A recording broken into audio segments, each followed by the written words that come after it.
When you're someone who craves closeness, connection, and certainty in love, being with someone who pulls away just when things feel intimate can feel like emotional whiplash. If you've ever found yourself overthinking, overgiving, or over-explaining just to keep someone around, you're not alone. But here's the hard truth. Some of the behaviors we think are helping are actually pushing avoidant partners even further away. And understanding what those are could save you from another heartbreak. When someone you care about starts to pull away, every part of your anxious attachment flares up. It feels like a threat, like something precious is slipping through your fingers. You feel it in your chest, in the pit of your stomach, in the urge to do something. So you reach out, maybe with a message, maybe with a call, maybe with a carefully worded check-in that sounds casual, but is really your way of saying, please don't leave. In your mind, you're fighting for connection. You're trying to bridge the emotional gap before it becomes a permanent void. But from their side, the avoidant side, what you think is closeness feels like pressure. What you intend as warmth comes across as pursuit. And what begins as an effort to hold the relationship together turns into the very thing that pushes it further apart. When an avoidant partner starts to retreat, they are not simply taking space, they are emotionally detaching to feel safe again. Their internal alarm goes off the moment they sense that someone is leaning too heavily on them for closeness or security. So when your instinct is to lean in as they lean out, they interpret it as a signal that their space is being invaded, and they start to pull even further. It creates this exhausting tug of war, where the more anxious you become, the more distant they seem, and the more distant they become, the more anxious you get. That cycle becomes addictive. You're constantly reacting to their withdrawal like it's a puzzle to solve, a test you have to pass, a moment you can fix if you just say the right thing, do the right thing, prove how much you care. But that behavior starts to train you to override your own needs. You're not even thinking about how you feel anymore. You're hyper-focused on them, where they are emotionally, what they're thinking, what they're doing, and most of all, how to stop the distance from growing. It's important to understand, pursuing someone who's pulling away doesn't build intimacy, it builds pressure. And avoidant people respond to pressure by disconnecting. That's their protective mechanism. So when you keep texting to check in or try to talk things out while they're still in that withdrawn space, it doesn't feel like love to them. It feels like overwhelm. What was meant to soothe them only intensifies their discomfort. And ironically, that discomfort makes them question whether they even want to be close to you at all. It's not because you're not worthy of love, it's because your behavior in that moment is reinforcing their core fear that relationships are a trap, that people will demand more from them than they can give, that closeness means losing control. But it's not just what you do, it's also when you do it. Anxiously attached, people tend to feel a sense of urgency when connection starts slipping. It's like the house is on fire and you need to put it out right now. But avoidants need time to regulate. They need space to come back to center, to process emotions privately, and to re-engage on their own terms. The harder you chase them during that time, the more unsafe they feel. It's not because they're trying to punish you or play games, it's because the pursuit denies them what they believe they need most: autonomy. So what started as an innocent check-in now feels to them like an intrusion, and it reinforces the narrative that intimacy costs them their peace. This pattern becomes even more dangerous when it's repeated. Over time, the avoidant partner starts to associate your love with pressure. They begin to brace themselves for your reaction every time they need space, and you, in turn, feel like you're walking on a tightrope, trying to be close enough to stay connected, but distant enough not to scare them off. That emotional balancing act is exhausting. You start to lose yourself in it. You become the manager of the relationship's emotional safety while ignoring your own. And every time you reach out and they pull further away, you internalize the rejection, thinking, if I'd just handled that better, maybe they wouldn't have left. But the truth is, the more you try to pull them close in moments they want distance, the more you confirm their fear that closeness means pressure. Reassurance feels like oxygen when you have an anxious attachment style. The moment you sense a shift in tone, a delay in reply, a subtle change in body language, your mind spirals. You start scanning for evidence. Did I do something wrong? Are they losing interest? Are they pulling away for good this time? And that internal storm pushes you to seek comfort the only way you know how, by asking them to make it better. You ask if everything's okay. You ask if they still care. You ask if they're upset, if they're sure, if they mean it. And at first, maybe they answer. Maybe they reassure you once, twice, even 10 times. But eventually, the pattern begins to wear thin, not just for them, but for the relationship itself. What feels like a simple need for clarity on your end can, to an avoidant, feel like emotional pressure. For you, it's about security. You're trying to soothe the chaos in your mind. You're trying to calm that pit in your stomach that tells you love is slipping through your hands. But for someone with avoidant tendencies, the constant request for reassurance can start to feel like a trap. It puts them in a position where they're expected to manage your emotional state, and that expectation weighs heavily on their sense of independence. It's not that they don't care, it's that they feel increasingly responsible for holding the relationship together emotionally. And that sense of responsibility can be the very thing that makes them pull away even more. Each time you ask for reassurance, you think you're building trust. You think you're inviting transparency and vulnerability into the space. But when it becomes frequent, when every dip in mood or shift in energy prompts a need for them to confirm their feelings, it stops being vulnerability and starts becoming control. It's subtle but real. You're trying to get certainty from them because you don't feel grounded on your own, and that means your sense of stability is dependent on their answers, their mood, their response time, their tone. That dynamic creates an imbalance where one person becomes the emotional anchor and the other becomes emotionally adrift. When that imbalance takes root, it starts to define the relationship. You become hyper-aware of every potential cue that something is off. You begin to anticipate rejection, even when nothing concrete has happened. And when you live in that state of constant vigilance, you don't show up as your most confident, attractive self. You show up as someone waiting to be left. And avoidant partners can sense that energy. They don't always understand it intellectually, but emotionally, it registers as pressure. It feels like they're being asked to prove their love over and over again, even when nothing has changed on their end. That repetition leads them to feel misunderstood. They start to think, no matter what I say or do, it's never enough. And once that thought takes root, they begin to disengage, not necessarily because they've stopped caring, but because the emotional demand feels like too much. Reassurance, in small, healthy doses, is part of any real connection. But when it becomes a coping mechanism for anxiety, it loses its value. It stops being a bridge and starts becoming a crutch. And what's more damaging is that the need for reassurance is rarely satisfied for long. Even when they give it, the calm it brings you only lasts temporarily. Within hours or even minutes, a new trigger appears. Another look, another text, another moment of silence, and you're right back in the loop. That's because the real problem isn't their inconsistency, it's the inner sense of uncertainty you carry, often formed long before they even entered your life. Avoidant individuals, while distant at times, are often highly sensitive to emotional undercurrents. When they sense that your stability hinges on their validation, it makes them nervous. It makes the connection feel conditional, like love only exists if they constantly perform emotional reassurance. And that conditionality chips away at the freedom they crave in order to feel safe in the relationship. Instead of experiencing your vulnerability as intimacy, they start to experience it as emotional labor. Over time, this becomes a cycle that neither person feels good in. You end up feeling like you're begging for scraps of affection, and they end up feeling like they're constantly disappointing you, no matter how much they try. When you're anxiously attached, it's easy to make the entire emotional rhythm of the relationship about the avoidant partner. You get caught in this loop of trying to decode their behavior, their silence, their withdrawal. You start to believe that if you could just understand their emotional blocks, their childhood wounds, their fear of intimacy, then maybe you could finally break through.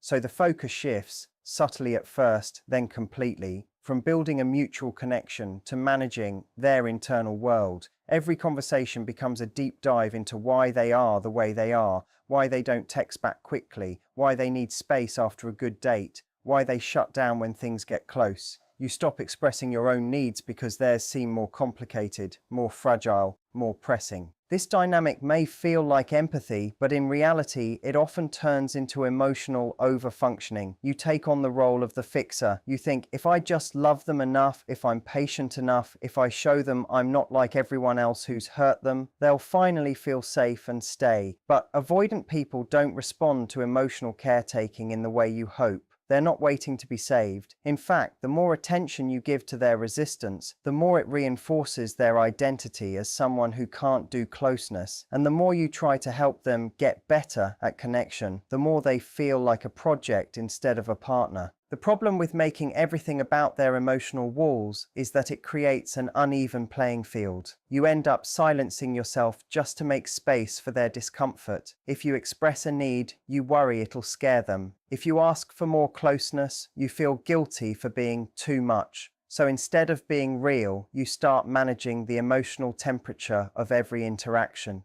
You walk on eggshells. You read between lines that were never written. You rehearse your texts to sound breezy and nonchalant, when inside you're craving depth and clarity. Your own emotional experience becomes secondary to theirs. You wait until they're ready to talk.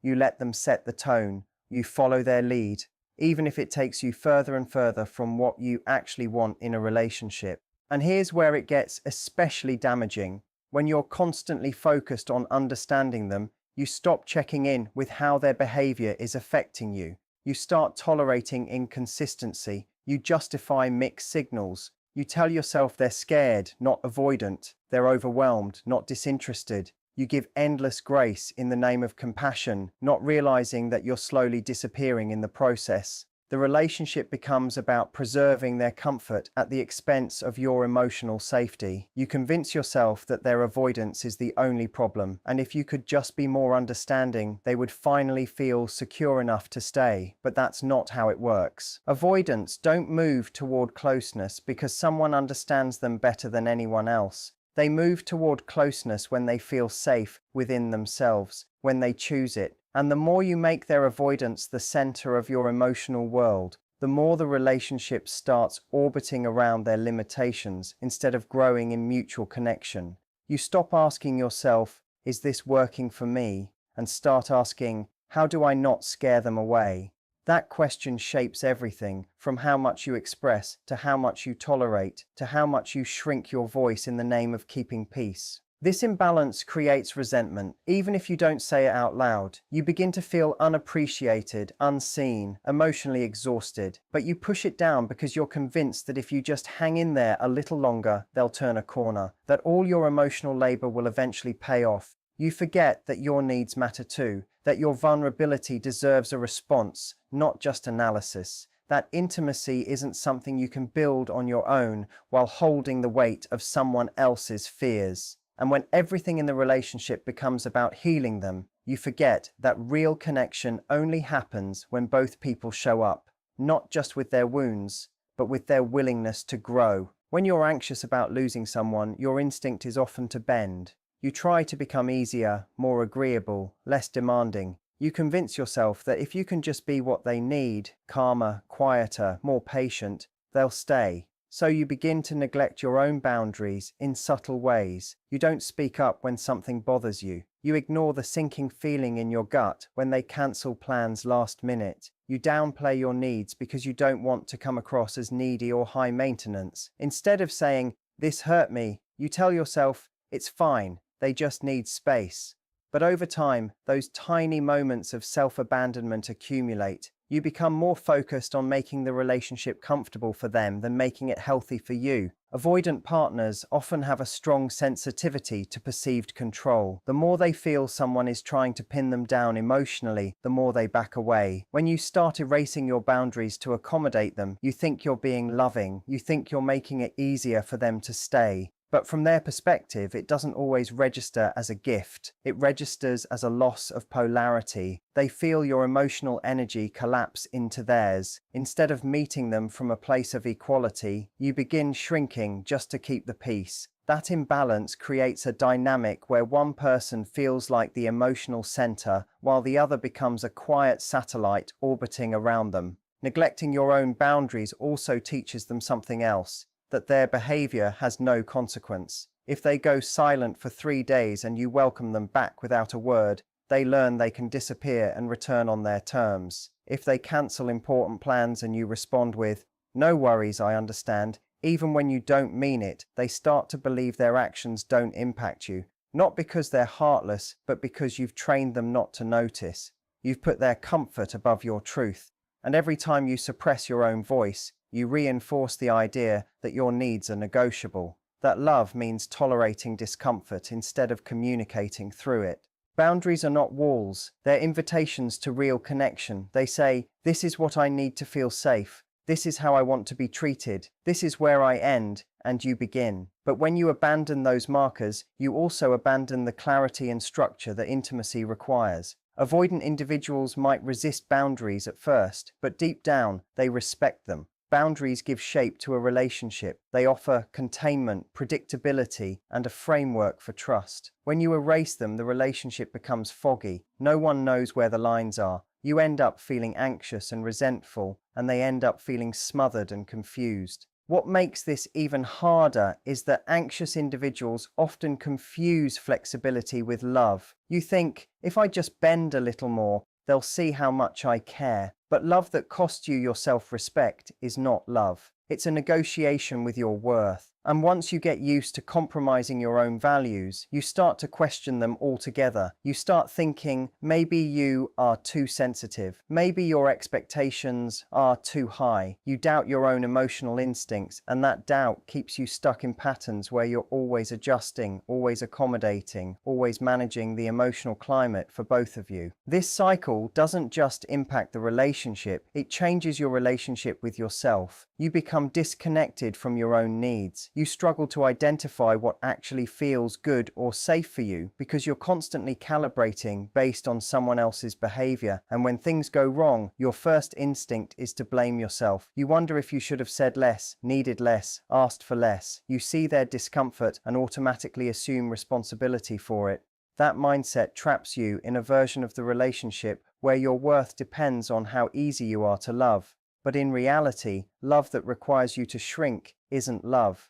It's survival mode, and the longer you stay in it, the harder it becomes to tell the difference between being understanding and being invisible. When things feel unstable, when you sense emotional distance or withdrawal, your instinct might be to turn up the volume on your emotions. You think, if they could just see how much this matters to you, if they could feel your pain, your fear, your love, they would finally understand. So you express everything. You open up fully, sometimes all at once. You cry, you confess, you explain every thought and fear inside you. You hope the rawness of your vulnerability will finally get through to them, that it will break down their walls and force them to show up in the way you need. But for someone with an avoidant attachment style, that emotional intensity doesn't bring them closer. It overwhelms them. It makes them feel like they're being pulled into an emotional space they're not ready or willing to enter. When you're in an anxious state, emotions feel urgent. You want resolution, you want connection, you want clarity, now.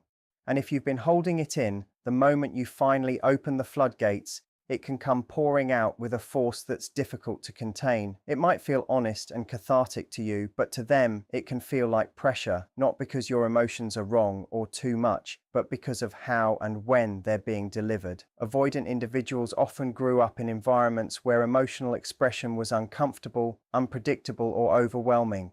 So when you bring a tidal wave of feelings to the table, they don't see it as a moment for connection. They see it as something to escape from. The more intense the emotional moment becomes, the more their internal alarm system goes off. They start to feel cornered, and instead of leaning in, they retreat. They might shut down, go silent, or even get defensive. This can leave you feeling even more rejected, more unseen, more alone. So you up the intensity again, thinking maybe you didn't express yourself clearly enough, maybe you weren't vulnerable enough, maybe if you just let them see everything, it will finally unlock something in them. But that cycle creates a dynamic where you're constantly trying to force intimacy through emotional expression. while they're constantly trying to regulate their distance to avoid feeling consumed. This pattern can also create a subtle form of emotional manipulation, even if that's not your intention. When you express strong feelings with the hope that it will change someone's behavior, you're not just being vulnerable, you're using vulnerability as a tool to get a result. That's where the line blurs. And avoidant people can sense that.